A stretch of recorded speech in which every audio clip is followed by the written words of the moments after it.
오후 1시 마켓 뉴스 나우 이동재입니다. 미증시의 반도체주 약세로 우리 시장에서도 장 초반 반도체 투톱의 하락이 이어지며 숨을 고르는 듯했던 우리 증시입니다. 하지만 오후장을 앞두고 반도체 투톱이 회복에 나섰고 방산 섹터가 힘을 내면서 지수가 반등에 성공하는 모습을 보였는데요. 현재 지수 상황은 어떨지 함께 살펴보시죠. 현재 시간 양지수 모두 상승 흐름을 보이고 있습니다. 코스피는 방산주와 조선주가 지수를 견인하면서 현재 시간 0.63% 오른 4,580선 지나가고 있고요. 코스닥 같은 경우도 알테오젠을 포함한 개별 종목들이 힘을 내면서 0.15% 오른 945포인트 선 지나가고 있습니다. 오늘 국내 증시 양지수 모두 장 초반에는 하락세를 보였습니다. 코스피 같은 경우에는 장 초반 하락세가 이어지면서 4,500선도 위협받는 모습이었는데요. 이후 11시 기점으로 반등에 성공하면서 오름폭을 계속해서 키워내는 모습입니다. 코스닥도 오늘 장 초반 힘든 모습을 보였습니다만 하락폭이 확대되는 모습을 보이며 최근에 부진이 이어지는 모습이었지만 오후장을 앞두고 낙폭을 일제히 회복하는 데 성공했습니다. 현재 시간 일중 고점 부근 지나가고 있습니다. 코스피는 오늘 개인과 기관이 지수를 이끌어 나갑니다. 현재 시간 개인이 5천억가량 사들인 모습이고요. 기관 같은 경우도 매수폭을 확대해내가면서 현재 시간 8천억가량 강한 순매수 보여줍니다. 외국인만이 오늘 1조 5천억가량 크게 팔아치우는 모습 보여주고 있습니다. 코스닥 같은 경우도 비슷한 모양새를 보이고 있는데요. 현재 시간 외국인이 1,600억가량 팔아치우는 모습 보여주고 있고요. 개인 같은 경우는 1,000억 가까이 사들인 모습, 기관 같은 경우도 700억 넘는 순매수 보여줍니다. 환율상도 체크해 보도록 하겠습니다. 견조한 미국 경제 지표에 달러가 강세를 보이면서 우상향 흐름을 이어가고 있습니다. 다시금 1,450원대를 돌파한 모습인데요. 현재 시간에는 0.23% 오르면서 1,456원 선 지나가고 있습니다. 계속해서 투자 뉴스로 이어가 보겠습니다. 삼성중공업이 미 해군 함정정비 협약 MSRA 취득 준비에 돌입했다는 소식에 주가가 강세를 보이고 있습니다. 삼성중공업은 MSRA 취득을 준비하며 관련 자격 요건 증빙을 위한 서류 작업에 착수한 것으로 전해졌습니다. MSRA는 미 해군 함정의 유지 보수 및 개조를 위해 미국 정부와 조선업체 간 체결되는 협약으로 MSRA를 체결한 조선소는 미 해군 함정의 MRO 사업 입찰 자격을 확보하게 되며 미 해군 전투함의 MRO 사업에도 참여할 수 있습니다. 업계에서는 당초 삼성중공업이 MSRA 취득이 필수적이지 않은 비전투함 중심으로 MRO 사업을 꾸려나가려고 했지만 HD현대중공업과 하나오션에 이어 HJ중공업, SK오션플랜트까지 MSRA 취득을 앞두고 있는 만큼 사업 경쟁력 제고를 위해 MSRA 취득에 나섰다고 전했습니다. 현재 시간 삼성중공업의 주가 확인해 보도록 하겠습니다. 삼성중공업 어제에 이어 오늘도 강한 상승세 이어갑니다. 현재 시간 6.45% 오른 28,050원 선 지나가고 있습니다. APR이 올해에도 미국과 유럽을 중심으로 실적이 꾸준히 성장할 것으로 전망되면서 주가가 강세를 보이고 있습니다. 다울투자증권은 APR이 지난해 4분기 실적이 매출은 전년 동기 대비 93.4%, 영업이익은 193.3% 늘어날 것이라고 추정했습니다. 미국 매출의 경우 블랙 프라이데이를 포함한 성수기 효과가 주요하면서 전년 동기 대비 210% 폭증할 것이라고 바라봤고 온라인과 오프라인 모두 견조한 성장세를 보이고 있다고 말했습니다. 또한 올해에도 강한 성장세를 이어갈 것이라며 글로벌 소비재 구매 형태 변화에 최대 수혜주는 APR로 올해 미국 내 추가 오프라인 채널 확대와 유럽 온 오프라인 채널 시너지를 통해 시장의 기대치를 웃도는 실적을 달성할 것으로 분석했습니다. 현재 시간 APR의 주가 확인해 보도록 하겠습니다.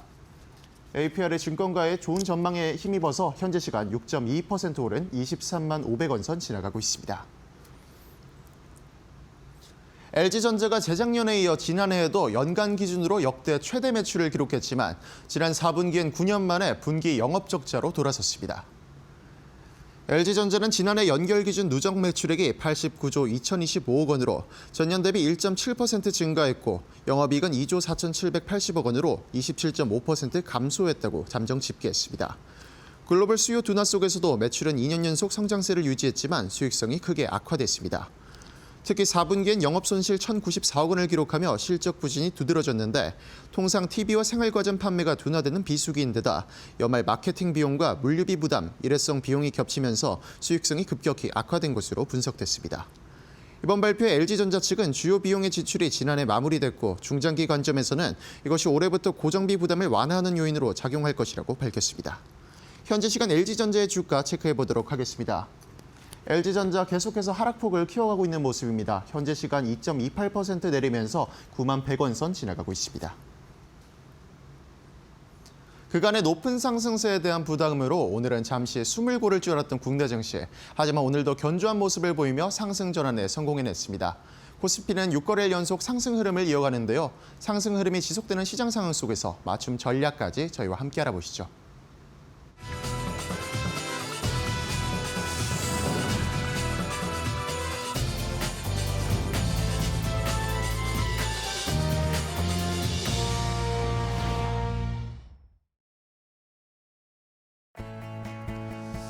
자, 오후장의 출발도 이데일리 TV와 함께 해주시죠. 마켓나우 3부로 이어가도록 하겠습니다.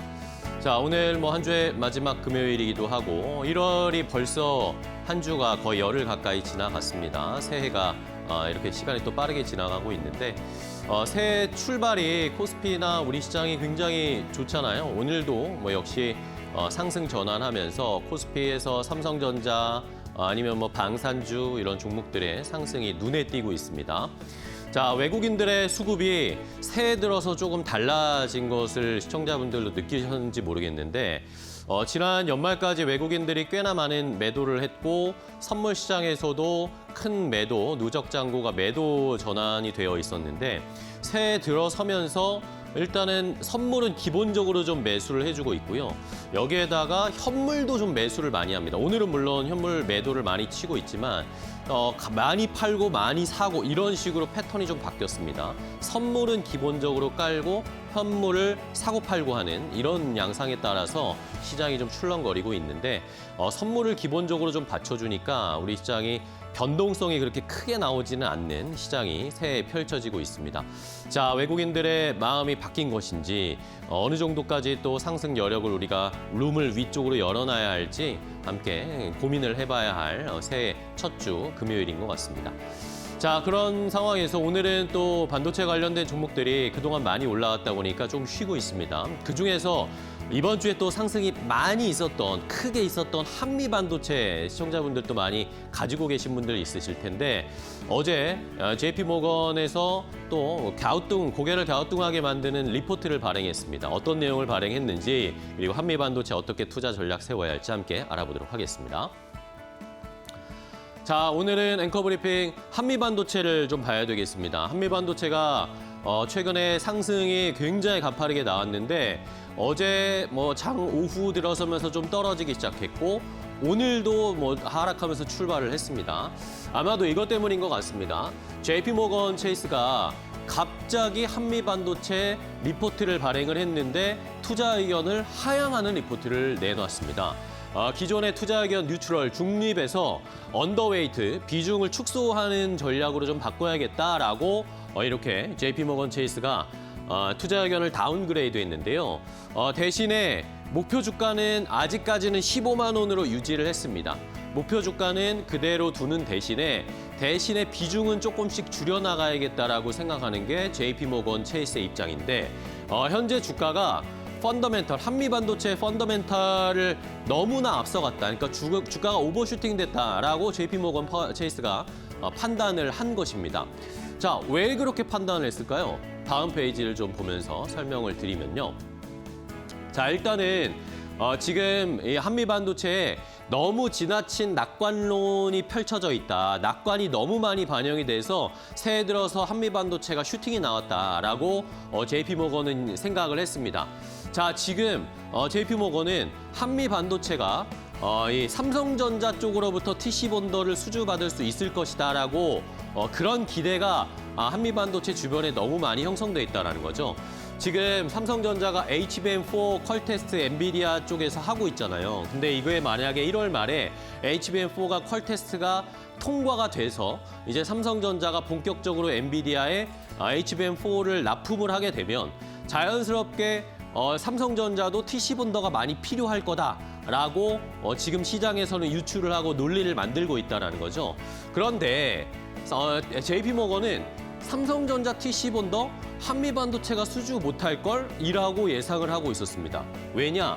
삼성은 아마 세메스 같은 내부 공급망을 활용해서 TC본더를 자체적으로 조달하는 전략을 쓸 것이지 한미반도체에다가 주문을 넣거나 공급받는 그런 선택을 하지 않을 것이다 라고 JP모건 체이스는 생각을 하는 겁니다. 그러면서 삼성전자 내의 이 한미반도체 TC본더 점유율은 0%로 생각을 해야 된다라고 얘기를 한 겁니다. 그러면서 지금 경쟁사 대비 아니면 다른 지금 삼성전자나 SK하이닉스나 마이크론이나 이런 다른 메모리 업체에 대비해서 한미반도체 주가가 너무 아웃퍼폼한 것이다라고 한 겁니다. 결국에는 삼성전자 TC본더에 대한 기대감을 우리가 좀 줄여야 된다라고 JP모건은 얘기를 했습니다. 자, 그러면서 지금 한미반도체가 올해 예상되는 PER이 지금 한 51배 정도 되고 2027년 내년에는 35배 정도가 될 것이다라고 했는데 다른 글로벌 후공정 업체들보다 평균적으로 지금 뭐 10배 정도 가량 다 고평가돼 있다라는 겁니다. 그러면서 지금 JP모건 체이스는 한미반도체 지금 주가 상황은 좋지만 비중은 좀 줄이자라는 그런 의견을 낸 것이었습니다. 그러면서 어제 한미반도체 주가가 주춤하기 시작했고 오늘도 하락으로 출발을 한 주요 원인이라고 할 수 있겠습니다. 자, 그런데 JP모건 체이스의 말이 늘 맞는 걸까요? 뭐 그거는 시청자분들이 판단을 해보셔야 됩니다. 과거의 사례들을 제가 뭐 한두 개 정도 좀 보여드릴게요. 자, 일단은 JP모건이 또 이럽니다. 작년에도 이런 이야기가 있었어요. 이게 제 한미반도체 차트인데요. 작년에 11월 초, 10월 말 11월 초 이때에도 한번 JP모건이 한미반도체 최근 3개월간 주가가 너무 많이 올라서 상승 여력이 좀 제한된다라는 리포트를 냈습니다. 그러면서 기존의 목표가를 지금 유지하고 있는 15만 원, 그때 낮추면서 16만 원에서 15만 원으로 낮추고 투자 의견도 중립, 이번에 지금 현재 유지됐던 것에서 언더웨이트로 낮춘 중립으로 그때 11월에 낮춘 거였거든요. 자, 그러면 보십시오. 그때 이 리포트가 나오고 나서 주가가 빠지기 시작했죠. 빠지기 시작했는데 오히려 연말 새해 들어서 턴어라운드 하면서 주가가 이만큼이나 올라왔습니다. 뭐 결론적으로는 뭐 틀렸다라고 우리가 해석을 해봐야 되지 않을까요? 다음 또 예시를 하나 볼까요? 다음 JP모건이 또 이런 케이스가 있었는데 지금 뭐 화랑장, 뭐 불타고 있는 삼성전자입니다. 삼성전자도 JP모건이 작년에 한 5월쯤에 4월 말 5월 초 이때도 JP모건 체이스가 삼성전자 리포트를 냈습니다. 그때 뭐라고 했냐? 삼성전자 HBM 매출이 예상보다 부진하다. 그때는 뭐 부진한 거 다 알고 있었는데 유난히 또 그런 이야기를 했었죠. 그러면서 그 당시에 목표 주가를 74,000원에서 68,000원까지 낮춰 잡았습니다. 자, 근데 그 뒤로 어떻게 됐죠? 그 뒤로 주가가 지금 더블이 됐습니다. 2배로 올라갔습니다. 물론 뭐 기간 차이, 뭐 이런 여건의 차이, JP모건의 입장이 중간에 바뀌기도 했고 이런 것들을 생각을 해볼 필요는 있겠지만 과연 그렇게까지 JP모건이 잘 맞추는가에 대해서는 시청자분들이 한번 잘 판단을 해주셔야 되겠습니다. 마지막으로 그러면 한미반도체 저희가 어떻게 봐야 될까요? 자, 한미반도체 이러면서 JP모건 체이스가 올해 예상 실적, 내년, 내후년 예상 실적을 이렇게 딱 정리를 해줬습니다. 자, 그런데 보시는 것처럼 매출, 올해 예상치, 작년 예상치, 올해 예상치 꾸준하게 지금 앞자리가 확확 바뀌면서 올라갈 거다라고 예상을 하고 있고 영업이익도 역시 작년에 2,700억 원 가까운 수준, 올해는 4,300억대, 내년에는 6,400억대 뭐 이런 식으로 실적은 꾸준히 성장하는 패턴을 그릴 것이다. 그런데 다른 업체들보다 너무 고평가되어 있다라고 평가를 하는 것이 과연 우리가 합당한 상황인지는 좀 생각을 해봐야겠습니다. 지금 우리 시장이 워낙 유동성도 좋고 실적이 잘 받쳐주면 올라가는 패턴을 보여주고 있잖아요. 이런 걸 봤을 때 한미반도체 시청자분들은 JP모건 체이스의 이 리포트를 어떻게 해석하실지 한번 곰곰이 들여다보시고 잘 판단해 주셨으면 좋겠습니다. 오늘의 앵커 브리핑이었습니다.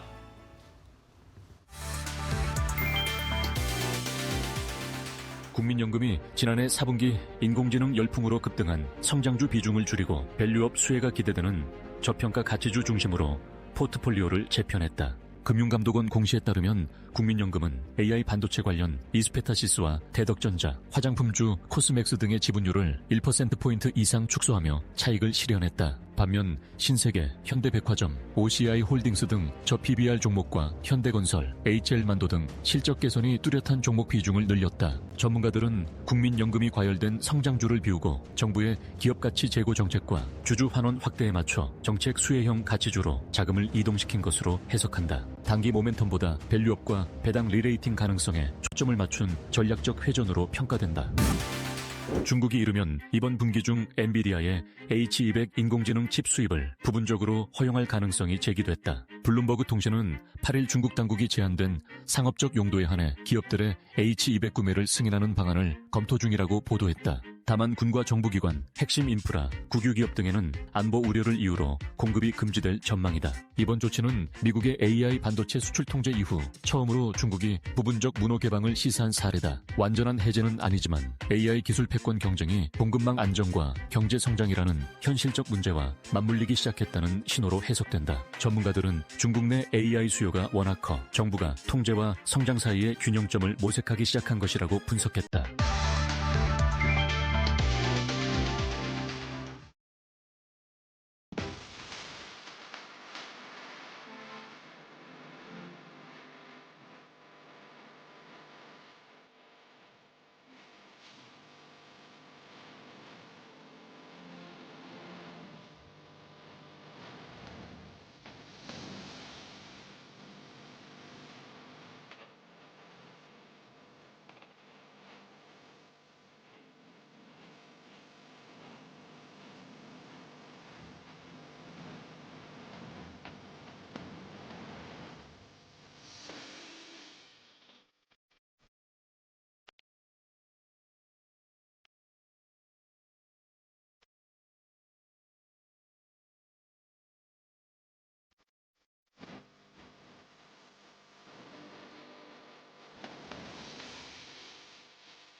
자, 오늘 시장에서 또 돈 되는 섹터 테마 찾아보고요. 관련된 종목까지 선정해서 알려드리도록 하겠습니다.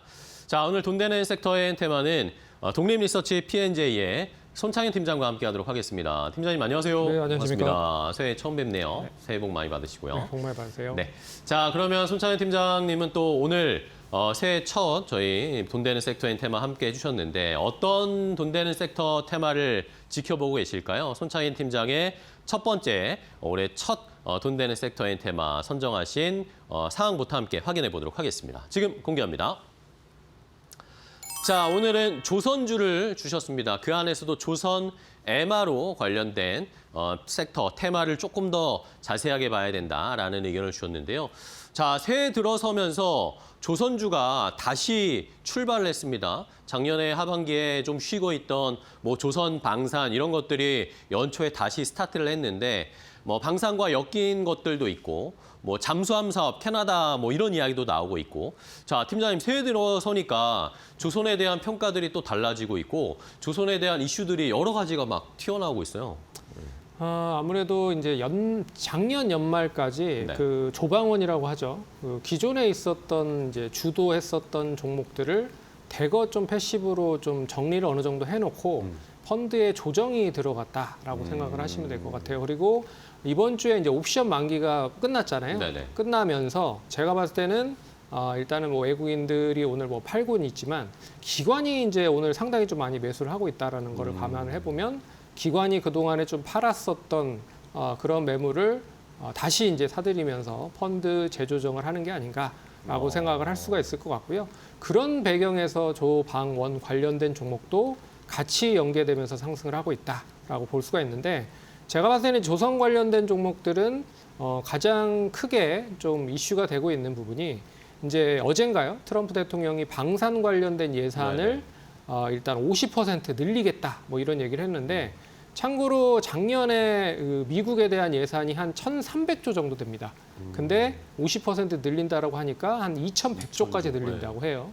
그러면 직간접적으로 이 조선 마스카 프로젝트와 더불어서 미군 군함에 대한 유지보수 관리에 대한 점도 같이 연계가 될 수 있다는 거죠. 그러면 군함 관련된 프로젝트도 결국에는 직간접적으로 이런 방산에 대한 수혜를 받을 가능성이 상당히 높아졌다라고 좀 보고 있어서 노후화된 그런 군함들도 많고요. 그리고 군함에 대한 유지보수 관리도 계속적으로 늘어나면서 수혜를 받을 가능성이 높다라고 하는 게 이제 첫 번째 배경이고, 네. 그리고 두 번째는 역시나 이제 이 최근에 MRO 관련된 사업을 진행을 하기 위해서요. 우리나라에서 이제 항만 보안 평가들을 속속들이 우리나라 기업들이 미국에서 받고 있는 상황입니다. 그래서 SK 오션 플랜트도 그리고 HAJ 중공업도 이 관련된 보안 평가를 받는다라고 하고 있고요. 오늘은 또 삼성중공업이 받는다라는 얘기가 있었죠. 참고로 국내 쪽에서는 이 HD 현대중공업과 그리고 하나오션이 이미 받아놓은 상황이다. 그렇기 때문에 이 두 업체들은 양호하게 관련된 사업을 좀 영위할 수 있다라고 좀 보고 있고요. 그렇지만 이 하나둘씩 늘어나는 우리나라 기업들이 있다라는 것 자체는 결과적으로 MRO 사업이 점점 커지고 있다라고 생각을 하시면 될 것 같고, 거기에 마스카 프로젝트까지 연계가 되면 제가 봤을 때는 조선 관련된 종목들은 또 한 번의 붐이 이어질 가능성이 높다라고 좀 보고 있어서 오늘 상승하는 배경이 아닌가라고 볼 수가 있을 것 같고요. 마지막의 포인트는 그겁니다. 일단 북미에 대한 LNG 선박 수주가 본격적으로 좀 진행이 되고 있다. 그래서 그제였던가요? HD 현대중공업이 북미 쪽의 LNG선 네네. 4척을 수주받았다라고 얘기를 했죠. 1조 5천억의 수주를 받았습니다. 그런 점에서 국내 쪽에 대한 그런 이 선사들이 결국에는 상당히 좀 많은 LNG선을 이번에는 공급을 받을 가능성이 높다라고 좀 볼 수가 있을 것 같고요.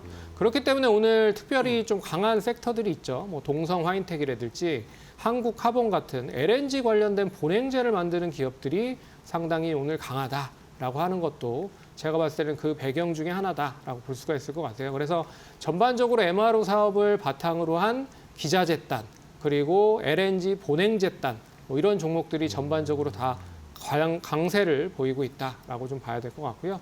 그런 배경으로 오늘 이 조선 관련돼서 특히나 MRO 사업을 좀 진행을 하고 있는 기업들을 관심 있게 보자라고 가져왔다라고 설명을 드릴 수 있을 것 같습니다.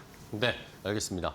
자, 조선이 또 새해 들어서니까 좋은 이야기들이 막 겹쳐서 나오고 있습니다. 조선이 좋은 이야기 나올 때는 한꺼번에 막 이런 식으로 작년에도 이렇게 나왔는데 올해도 연초부터 조선 이야기가 좋은 것들이 많습니다. 처음 말씀해 주신 MRO 사업, 미국이 방위비를 군사 국방비를 늘린다는 건 결국에는 트럼프가 매일 얘기하는 게 조선을 재건해야 된다라고 하는데 우리 돈만 쓸 수 없으니까 미국의 국방비도 많이 쓸 수밖에 없는 상황이 펼쳐지겠죠. 여기에다가 LNG선 관련해서도 수주 이야기, 마지막으로는 또 캐나다 쪽에 잠수함 이야기, 이러면서 범한 퓨얼세 이런 것들도 오늘 주가가 다 잘 가고 있습니다. 자, 그러면 종목을 잘 골라야 될 텐데 이 조선주도 여러 종목들이 있고 또 대형이 있고 기자재단이 있고 여러 개 있습니다. 어떤 종목을 좀 보면 좋을까요? 제가 봤을 때는 앞에서 좀 설명을 해드렸지만 이 기본적인 베이스는 이제 조선 선사를 만들고 있는 기업들이 네네. 가장 빠르게 수주를 받을 가능성이 높다라고 좀 보고 있어서 첫 번째 종목은 이제 하나오션을 말씀드리도록 네. 하겠습니다.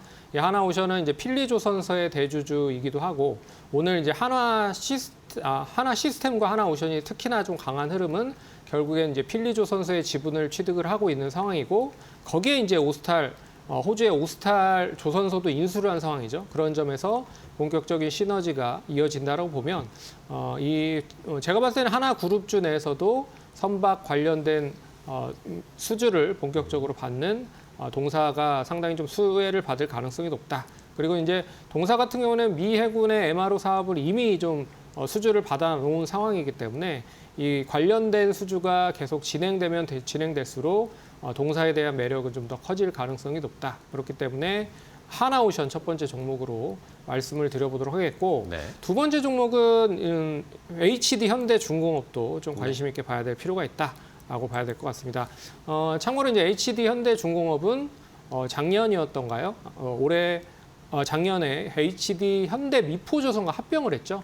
그렇기 때문에 본격적으로 MRO 사업을 진두지휘하기 위해서 일단 기업을 합쳤다라고 좀 보고 있어서 일반선과 더불어서 이 군함까지 다양한 레퍼런스를 만들 수 있는 이 합병에 대한 이슈가 될 수 있다라고 좀 보고 있고요. 그런 점에서 HD 현대중공업 상당히 좀 좋은 흐름을 보이고 있고요. 그리고 이제 앞에서도 잠깐 얘기를 해드렸지만 북미양 LNG 선박을 이제 수주를 받았다라는 거 기대감도 역시나 이어질 가능성이 높습니다. 이제 주가 흐름을 보신다라고 해도요. 지금 최근에 이제 50만 원대 주가가 지금 한 4일간 일주일 동안 거의 60만 원을 다시 안착을 하는 흐름을 보이고 있다라고 좀 보고 있어서 제가 봤을 때는 이 추이는 그대로 좀 이어지면서 이제 앞선 고점 64만 원 선까지도 한번 도달을 할 가능성이 높지 않겠느냐라고 봐야 될 것 같고요. 그런 점에서 HD 현대중공업도 앞선 고점을 한번 돌파할 수 있을 만한 이런 역량을 좀 발휘할 가능성이 높은 차트다. 그런 점도 같이 유념해서 보시면 좋을 것 같습니다. 네, 알겠습니다. 자, 대형주 두 개, 하나오션과 HD 현대중공업을 일단 한번 체크를 해 주셨고요. 뭐 하나오션 같은 경우에는 미국의 또 다른 조선소 인수할 수도 있다. 뭐 지금 도크로도 부족하다라는 이야기들도 나오고 있으니까 그런 추이도 한번 저희 올해 계속 한번 추적을 해보도록 하겠습니다. 자, 그러면 조선주 중에 탑픽 종목을 하나 골라서 저희가 전략을 짜보면 좋을 텐데 팀장님은 조선주 뭘로 탑픽 보세요? 저는 이제 뭐 어제도 잠깐 얘기해드렸지만 삼성중공업 삼성중공업. 네. 관심 있게 봐야 될 필요가 있다라고 봐야 될 것 같습니다. 왜냐하면 이 삼성중공업이 이제 LNG선과 가스선에 상당히 공을 많이 들였거든요. 그렇죠. 그렇기 때문에 다른 업체들은 특수선에 대한 그런 비중이 고르게 분포되어 있는 반면에 삼성중공업은 LNG와 가스선에 상당히 좀 많이 이미 집중을 해놓은 상황입니다. 그렇기 때문에 만약에 LNG선에 대한 수요가 폭발적으로 늘어난다고 하면 가장 크게 수혜를 받을 수 있는 쪽이 역시 삼성중공업이 될 가능성이 높다라는 게 첫 번째 이유고, 두 번째는 이미 이제 미국 비거마린 그룹과의 MRO 사업을 이제 진행을 하려고 준비를 하고 있지만 오늘 얘기가 나온 거는 이제 항만 보안 평가를 직접적으로 진행을 한다라고 얘기를 하고 있어서 뭐 제가 봤을 때는 이제 이 다양한 구축함과 더불어서 군함에 대한 레퍼런스를 좀 넓히기 위한 하나의 수순으로 좀 진행을 하고 있는 게 아닌가라고 생각을 해봐야 될 것 같고요. 그렇기 때문에 이제 MRO 사업에 대한 조금 더 직접적인 그런 수주가 본격화될 수 있을 것이다라고 하는 게 두 번째고, 세 번째는 제가 봤을 때는 이 조선 관련된 기업들이 상당히 난해한 그런 기술들이 많습니다. 그러니까 사람이 직접적으로 이제 할 수 있는 뭐 용접 같은 거라든지 뭐 여러 가지 뭐 기술을 필요로 하고 있는 그런 부분들이 많은데 여기에 이제 로봇이 들어갈 가능성도 배제할 수 없다는 거죠. 그러면 삼성그룹 내에 당연히 로봇 관련된 기업이 있죠. 레인보우 로보틱스라고 하는 그런 로봇과의 연계성도 제가 봤을 때는 다른 기업들보다 좀 더 이슈가 될 수 있지 않을까라고 보고 있어서 삼성중공업 좀 관심 있게 보셔야 될 것 같고요. 그리고 HD현대중공업과 하나오션 피어그룹 대비해봤을 때도 실적적인 부분에서 가격 매력이 좀 높다라고 하는 점도 제가 봤을 때는 좀 긍정적이다라고 볼 수가 있을 것 같아서 삼성중공업 관심 있게 보시면 좋을 것 같고요. 차트는 최근에 어느 정도 가격을 유지를 해주거나 돌파를 해주면 상당히 좋았었던 가격이 27,500원 정도 수준이었습니다. 근데 오늘 그 27,500원을 양호하게 좀 돌파를 하면서 상승을 하고 있죠. 그러면 추가적인 상승 역시나 아까 앞에서 봤던 HD 현대중공업 같이 앞선 고점까지는 충분히 상승 가능하다라고 볼 수가 있어서 1차적인 목표가는 33,000원 제시해드리고요. 손절가는 25,500원 제시해드리도록 하겠습니다. 네, 알겠습니다. 자, 삼성중공업 이번 주에 뭐 조선주들이 다 올라오고 있지만 유난히 또 삼성중공업의 관심, 언급이 많이 나오고 있습니다. 이번 주에 말씀해 주신 것처럼 LNG 쪽에 이미 특화가 되어 있는데 이제 플러스 알파로 MRO 사업까지 본격적으로 붙게 된다면 훨씬 더 좋은 퍼포먼스가 기대가 되는 삼성중공업을 조선주 올해 한번 잘 지켜보시기 바랍니다. 자, 첫 번째 돈 되는 섹터의 테마 조선주, 조선 MRO 관련된 MRO 사업 관련된 테마를 함께 확인을 해봤고요. 자, 두 번째 손창현 팀장의 선택은 뭘까요? 돈 되는 섹터의 테마 두 번째도 바로 공개하겠습니다. 자, 두 번째는 자율주행입니다. 자율주행은 또 이번 CES에서 뭐 젠스랑 CEO도 얘기했고 지금 뭐 현대차도 지금 다시 자율주행에 드라이브를 걸려고 하고 있고요. 자율주행과 관련된 중요성이 또 불거지고 있습니다. 시장에서. 자, 자율주행 관련해서는 저희가 어떤 포인트 잡고 투자 전략 세울까요? 일단 이번에 이제 CES 2026에서 제가 봤을 때 가장 이슈가 됐었던 건 역시 피지컬 AI 로봇과 네. 자율주행이 아니었나라고 생각을 할 만큼 상당히 최근에 이슈가 많이 되고 있는 상황입니다. 특히나 이제 엔비디아가 모빌리티 기업이죠. 현대차와 벤츠 등을 통해서 이제 자율주행 플랫폼에 대한 제휴를 확대를 할 거다라고 얘기를 하고 있기 때문에 본격적인 관련된 사업이 어느 정도 구체화될 수 있다라고 하는 게 첫 번째 포인트라고 좀 볼 수 있을 것 같고요. 두 번째는 역시나 뭐 최근에 삼성 자회사 하만이 독일의 아다스 시스템이라고 하는 GF라는 기업을 인수를 했습니다. 네. 그만큼 삼성이 자율주행 쪽에 이미 이제 포석을 좀 두려고 준비를 하고 있는 상황인 것 같고요. 이미 삼성전자가 비메모리 쪽 관련된 파운드리향 반도체를 이 상당히 좀 많이 수주를 받고 있는 상황이죠. 그래서 BMW, 테슬라 등에서도 수주를 이미 받은 상황이고요. 그런 점에서 거기와 같이 연계가 될 수 있다라는 게 두 번째 포인트인 것 같고, 세 번째는 이제 테슬라가 로보택시를 본격적으로 진행을 해서 사업화를 해서 수익성을 만들면 이 테슬라를 기반으로 한 이 자동차를 만드는 내연기관 자동차를 만드는 모빌리티 그룹들도 본격적으로 자율주행에 뛰어들 가능성이 높다. 그렇기 때문에 이미 뭐 벤츠라든지 현대차도 엔비디아와 협업을 하고 있다라고 생각을 할 수가 있을 것 같고요. 독일의 유수차 그리고 일본의 유수차들도 결국에는 이런 부분으로 통해서 자율주행 사업을 뗄래야 뗄 수 없는 그런 사업으로 연계를 할 가능성이 높다라고 좀 보고 있기 때문에 이런 거를 다 구현을 한다라고 생각을 해보면 결국엔 자율주행 관련된 섹터를 관심 있게 보셔야 될 필요가 있다라고 보고 있어서 오늘 좀 가지고 왔다라고 생각을 하시면 될 것 같습니다. 네, 알겠습니다. 자, CES 2026에서 가장 주목받았던 분야 중에 하나가 이 자율주행이었죠. 젠슨 왕 CEO가 또 콕 집어서 언급을 했기 때문에 올해 주목이 많이 필요한 그런 테마 섹터입니다. 자, 그럼 종목들 하나씩 좀 체크를 해볼까요? 자율주행 관련해서. 네, 첫 번째 종목은 뭐 삼성전기. 삼성전기. 몇 번 계속 얘기를 해드렸지만 이제 MLCC가 캐시카우로 받쳐주고 있는 상황이고 거기에 이제 메모리 서버나 들어가는 FC BGA가 본격적으로 판매가 되고 있는데 원래는 이제 FC BGA가 이제 자율주행창 관련된 전장화에도 상당히 많이 필요한 상황입니다. 그렇기 때문에 이게 뭐 테슬라라든지 전장까지의 확대가 진행이 된다라고 하면 삼성전기 수혜가 될 수 있다라고 좀 보고 있기 때문에 관심 있게 보셔야 될 것 같고요. 이미 뭐 전고점들을 계속 돌파한 흐름이기 때문에요. 앞선 고점 역시나 뭐 충분히 좀 돌파할 수 있을 것이다라고 보고 있고요. 두 번째 이제 모트렉스라고 하는 회사입니다. 모트렉스는 실적 대비해봤을 때 주가가 상당히 좀 못 오른 편에 속한다. 그렇기 때문에 제가 봤을 때는 이 동사는 이 차량용 인포테인먼트 관련된 사업과 그리고 이제 아다스 시스템은 기술을 보유를 하고 있는 기업입니다. 그렇기 때문에 어떻게 보면 현대차 관련된 계열과 다양한 사업들을 병행을 하고 있는 그런 기업이다라고 볼 수가 있고요. 그런 점에서 제가 봤을 때는 실적 대비해 봤을 때 뭐 가격 매력이 좀 높다라고 좀 보고 있어서 뭐 중장기적인 관심으로도 계속 관심 있게 보시면 좋지 않을까 그렇게 좀 설명을 드려보도록 하겠습니다. 네, 알겠습니다. 자, 삼성전기와 그리고 모트렉스를 하나씩 체크를 해 주셨습니다. 대형주 하나, 또 중소형주 하나 체크를 해봤고요. 자, 그러면 자율주행 올해 좀 공략해 볼 만한 탑픽 종목으로는 어떤 거 보세요? 마지막으로 이제 소형주 유니트론텍이라는 유니트론텍. 유니트론텍이라고 하는 회사를 네. 가져왔는데 이 회사 이제 주목을 해야 될 부분은 뭐 세 가지로 좀 정리를 해드리자면 첫 번째는 이제 작년에 하반기에 현대 엔터프라이즈라고 하는 회사가 삼자 배정 유상증자를 통해서 지분을 획득을 했습니다. 근데 이 현대 엔터프라이즈라는 회사가 현대차 계열 회사거든요.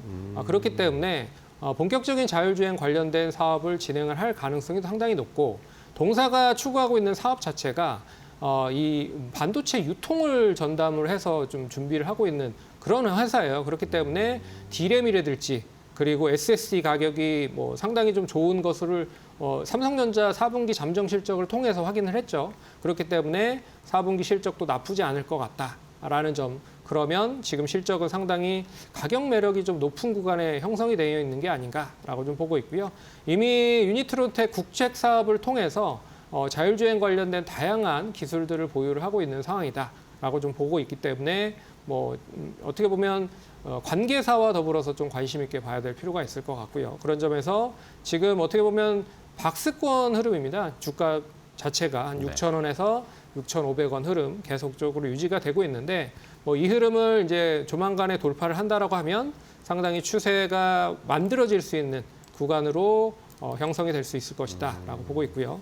그런 점에서 1차 목표가는 일단 뭐 주봉 월봉상을 봤을 때 이 월봉상의 고점 부근인 7,400원 제시해드리고요. 네. 손절가는 5,700원 제시를 해드리도록 하겠습니다. 네, 알겠습니다. 자, 유니트론텍을 토픽으로 주셨어요. 현대차와 함께 협업을 하고 공조할 수 있는 업체로서 한번 현대차가 자율주행 관련된 투자를 하고 앞으로 행보를 보여줄 때 함께 따라갈 수 있지 않을까라는 그런 의견을 주셨습니다. 유니트론텍까지 자율주행 오늘 두 번째 돈 되는 섹터까지 함께 확인을 해봤습니다. 자, 오늘 동래미서치 P&J 손찬현 팀장과 함께 했는데요. 팀장님 오늘 또 좋은 종목 소개해 주셔서 감사하고요. 다음 시간에 또 뵙겠습니다. 네. 고생 많으셨어요.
자신 있게 요리를 시작했다가 왠지 모를 허전한 맛에 당황스러웠던 적 한 번쯤 있으실 텐데요. 맛이 뭔가 애매해. 뭘 퍼뜨렸지? 이때 2% 부족한 맛을 채워주는 빠질 수 없는 재료가 있습니다. 바로 마법의 가루, 미원입니다. 국내 최초로 미원을 개발한 인물은 대상그룹 고 임대홍 창업회장입니다. 임 회장은 1920년 전북 정읍시에서 5남 1녀 중 장남으로 태어났습니다. 1945년 해방 후 30대였던 그는 일본 상품들이 한국에 밀려드는 것을 보며 강한 민족적 반감을 느꼈습니다. 특히 우리 식탁을 점령하고 있던 일제 조미료 아지노모토를 보고 국산 조미료를 직접 만들어야 되겠다고 결심했죠. 1955년 임 회장은 직접 일본으로 건너갔습니다. 감칠맛의 핵심 성분인 글루탐산 제조 기술을 익히기 위해서였습니다. 한국으로 돌아와서는 실험실에서 살다시피 하며 국내 조미료 제조 공법 개발에 몰두했습니다. 그 결과 순수 국내 기술과 자본으로 만든 최초의 국산 조미료 미원이 탄생했습니다. 출시 후 점유율은 50%를 넘어서며 국민 조미료로 자리 잡았습니다. 작은 알갱이에서 시작된 한 사람의 도전은 한국인의 입맛을 바꾸었고 임 회장이 꿈꾼 우리 손으로 만든 맛은 오늘도 세계로 뻗어나가고 있습니다.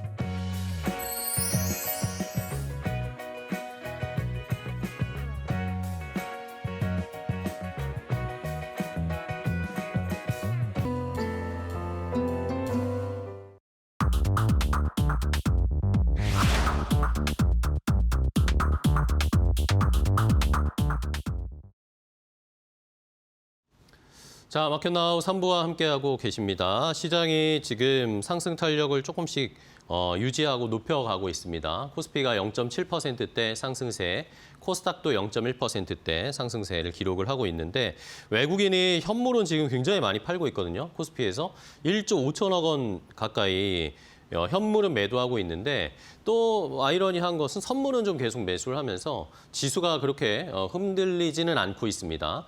여기에서 또 기관이 강하게 또 매수를 하면서 받쳐주고 있으니까 시장이 지수가 빠지진 않네요. 현물을 외국인이 1조 4천억 원 넘게 파는 것에 비하면 지수가 지금은 아직은 견조하게 흐름을 나타내고 있고요. 자, 또 중요한 실적 발표가 있는데요. LG 에너지 솔루션이 조금 전에 실적 공시를 했습니다. 잠정 실적 공시를 했는데 LG 에너지 솔루션이 지난 4분기에 다시 적자로 전환이 됐습니다. 영업이익이 1,220억 원 적자로 전환을 했다. 그러니까 전기 대비해서 3분기 대비해서 적자 전환을 한 것이죠.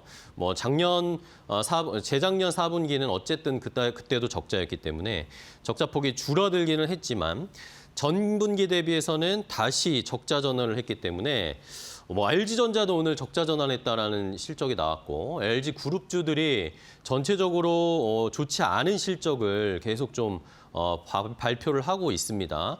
이걸 어떻게 해석해야 할지는 계속해서 좀 체크를 해봐야 하겠지만 비용을 처리하고 이런 것들을 손실을 처리하는 그런 과정이다. 몸집 줄이기 과정이다라는 해석들도 있지만 어쨌든 지금 숫자상으로 봤을 때는 마이너스가 나오고 있기 때문에 시장에서는 다시 한번 또 우려감이 조금 커지고 있습니다. 주가는 아직 움직임이 없는데 일단은 LG엔솔 작년 4분기 영업이익이 1,220억 원 적자를 기록하면서 전분기 대비 2025년 3분기 대비해서 120% 감소한 실적을 발표했습니다.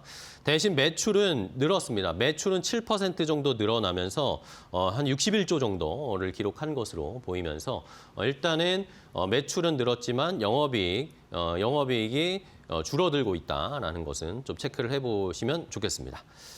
자, 시장의 분위기 알아봤고요. 이제 조금 더 종목을 통해서 시장 분위기 확인해 보도록 하겠습니다. 오늘 오후장 종목 레이더는 이데일리온의 김태형 파트너와 함께 하도록 하겠습니다. 안녕하세요, 파트너님. 안녕하세요. 네, 반갑습니다.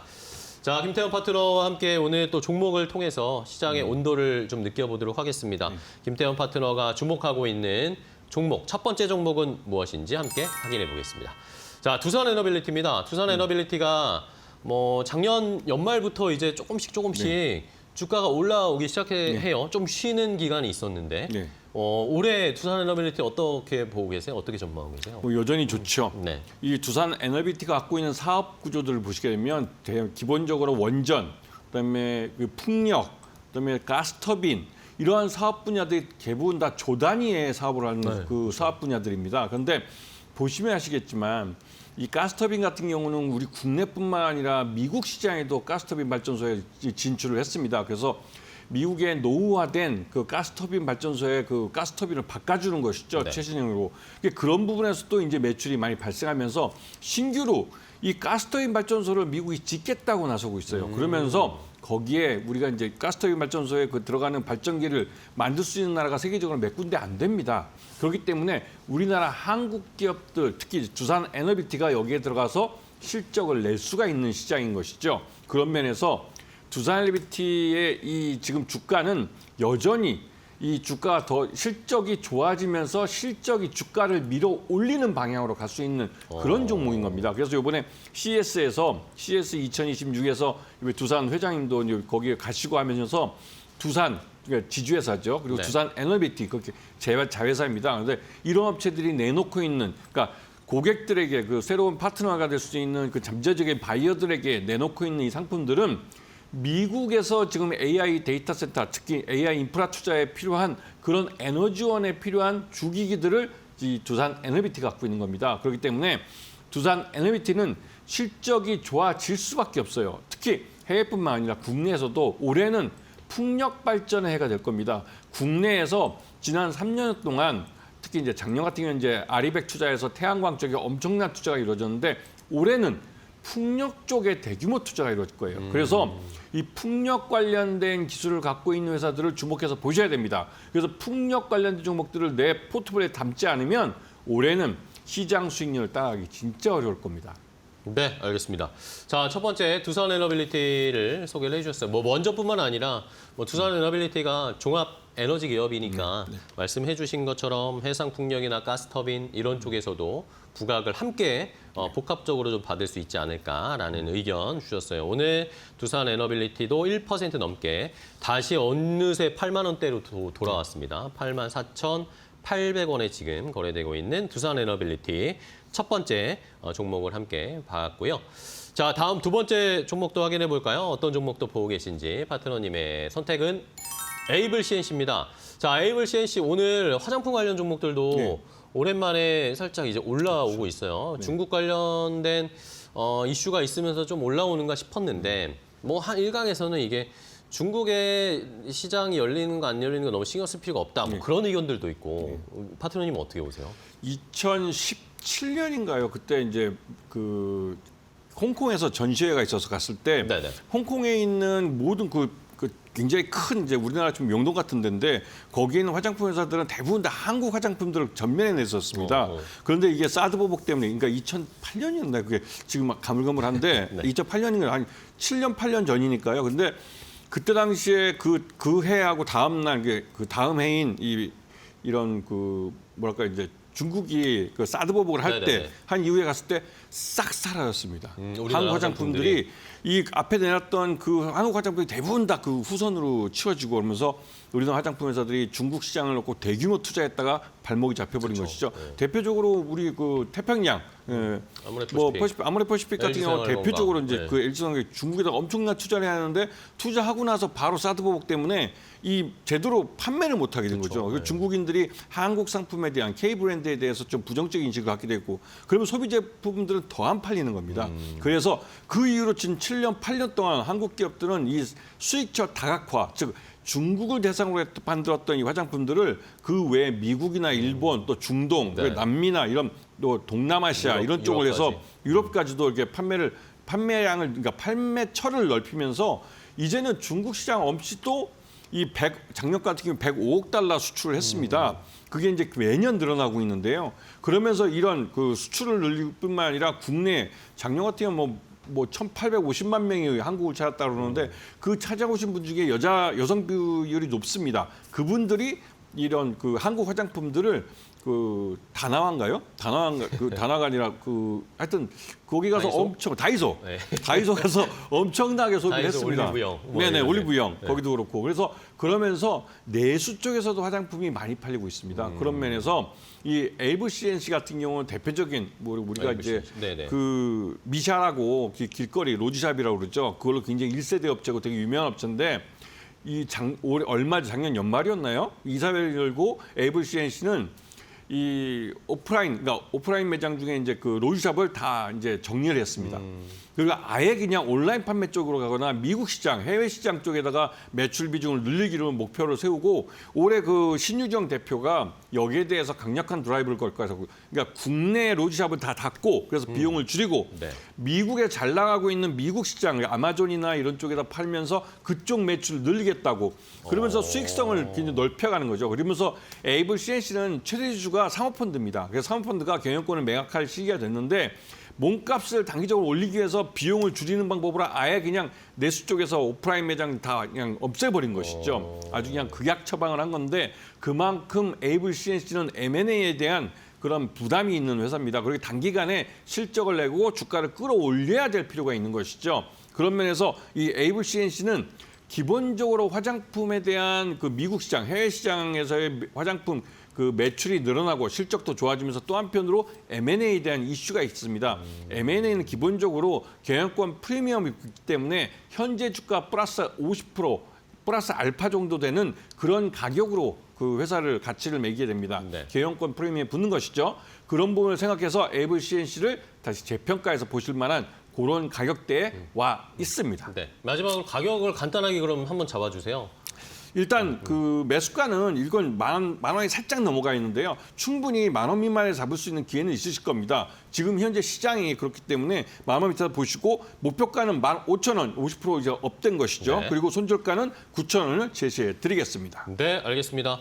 자, 어쨌든 뭐 해외 쪽에 뭐 드라이브를 걸고 있는 에이블 CNC 여기에다가 M&A 이슈까지 올해 이슈를 생각을 해보면 충분히 공략 가능한 위치인 것 같습니다. 에이블 CNC까지 함께 확인을 해봤고요. 파트너님 또 오늘 좋은 종목 소개해 주셔서 감사하고 다음 주에 또 뵙도록 하겠습니다. 고생 많으셨어요. 네, 고맙습니다. 자, 마켓나우 3부 저희가 준비한 종목은 여기까지 소개를 해드리겠습니다. 저희는 다음 주에 더 좋은 종목 가지고 오후 1시에 또 찾아뵙도록 하겠습니다. 끝까지 시청해주신 여러분 고맙습니다.